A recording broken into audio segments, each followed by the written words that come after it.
લોકસભાની ચૂંટણીને લઈ પંજાબમાં તમામ પક્ષોએ પૂરી તાકાત લગાવી દીધી છે।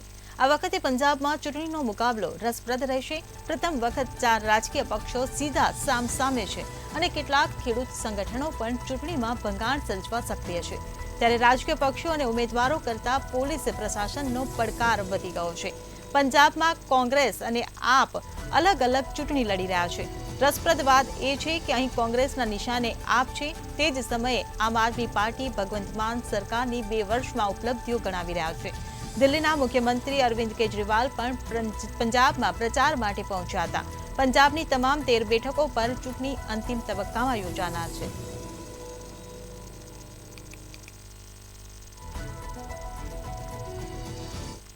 बिल्कुल थी जे प्रकारनी चूंटणी जे छे ते चूंटणी संग्रामनी अंदर बात करिए तो पंजाब में आम आदमी पार्टी और कांग्रेस है ते आमने सामने है।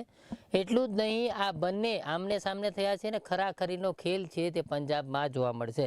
खास करीने जे प्रकारे आम आदमी पार्टी और कांग्रेसनुं जे प्रकारे गुजरातनी अंदर गठबंधन है, जोवा जईए तो जे प्रकारे गुजरातनी अंदर 2 जग्याए जे छे ते आम आदमी पार्टी जे छे तेमना उम्मीदवारों उभा राख्या हता, त्यारे पंजाब में जे प्रकारे आम आदमी पार्टीनी जे सरकार है, मुख्यमंत्री जे विधानसभानी अंदर जे प्रकारे भगवंत मान जे छे ते मुख्यमंत्री बन्या छे ने खास करीने जे प्रकारे आम आदमी पार्टीनी सरकार जे छे ते आ बनी हती अने तेने ज लईने आम आदमी पार्टी अने कांग्रेस जे छे ते बंने आमने सामने आवी गई छे। कारण के जे चूंटणीनी वात करीए तो लोकसभामां जे प्रकारे आम आदमी पार्टी अने कांग्रेस साथे भारतीय जनता पार्टी पण छे, एटले कही शकाय के जे प्रकारनो आखो जंग छे ते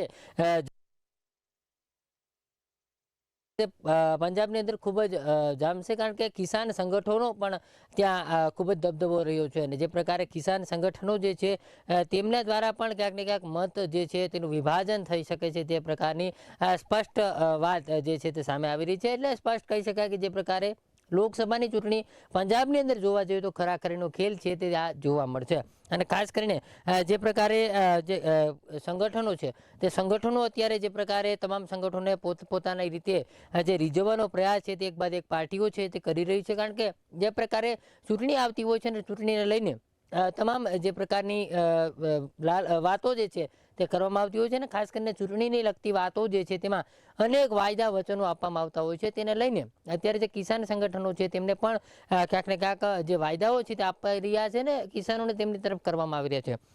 જ્યારે આ સમગ્ર વાત કરીએ તો આ આખી જે કહી શકાય કે જે જંગ જે છેલ્લાઈ રહ્યો છે અને આ જંગમાં કોંગ્રેસ, ભારતીય જનતા પાર્ટી અને આમ આદમી પાર્ટી સાથે સાથે સીએચ જે છે તે ચારેય આ પક્ષ જે છે તેમની અગ્નિ પરીક્ષા જે છે તે છે। અને આ અગ્નિ પરીક્ષાની સાથે સાથે પોલીસનું કામ પણ વધ્યું છે। કારણ કે પંજાબને લગોલગ પાકિસ્તાનની બોર્ડર આવેલી છે અને ત્યાં જે 500 કિલોમીટરની આખી સીમા છે તેમાં રાજ્યનો માહોલ જે છે તે ખરાબ ન થાય તે માટે થઈને બીએસએફના જવાનો જે છે ત્યાં ઊભા હોય છે। પરંતુ હાલ શહેરની અંદર જે પ્રકારે માહોલ જામ્યો છે ને જે ચારે ચાર પક્ષો જે છે તેમની અગ્નિ પરીક્ષા છે તેને લઈને હાલ પોલીસનો પણ ચાંપતો બંદોબસ્ત શહેરની અંદર જોવા મળી રહ્યો છે ને રાજ્યની અંદર જોવા મળી રહ્યો છે। એટલે કહી શકાય કોઈ પ્રકારનો અનિચ્છનીય બનાવ ન બને તે પ્રકારની તમામ જે કામગીરી છે તે પોલીસ પણ કરી રહી છે। એટલે સ્પષ્ટ કહી શકાય કે જે પ્રકારે પંજાબની અંદર જે આ જંગ છે તે જંગ આ વખતે ખરાખરીનો છે અને આ ચારેય જે પાર્ટીઓ છે તે પોતાની એડી ચોટીનું જોર જીત માટે લગાવી રહી છે।